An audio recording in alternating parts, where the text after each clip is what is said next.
Just ärkasin madratsi musterpõõse peal. Ma polnudki enam uunine, kui tõusin sealt. Kraanist tuli voolisedes sooja vett. Raseerides jalgu ei läinud sissegi žilett.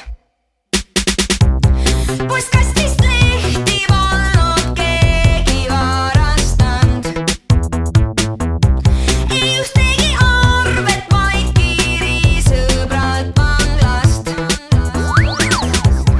Võilid põrandale ei kukkunud võib-olla ees. Jaride kapis oli veel puhtaid suppükse. Ütle, miks mul on selline tunne, et kohe-kohe läheb halvasti. Ütle, miks mul on selline tunne, ebanormaalne. Ütle, miks mul on selline tunne, et kohe-kohe läheb halvasti. Ütle, miks mul on selline tunne, ebanormaalne.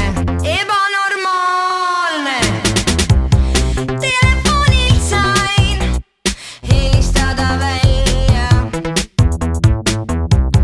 Liivid makstud, sain ka restoranis käia. Kadunud teksaseliku leidsin seljakoti seest.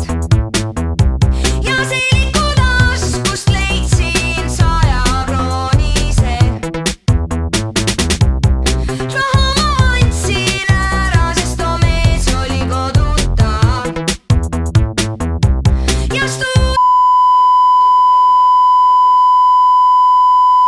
arvuti ei jooksnud kokku ka. Õhtuklubis üks mees muusi tegi põsele. Ja terve päev polnud ekspoissi mu mõtetes. Ütle, miks mul on selline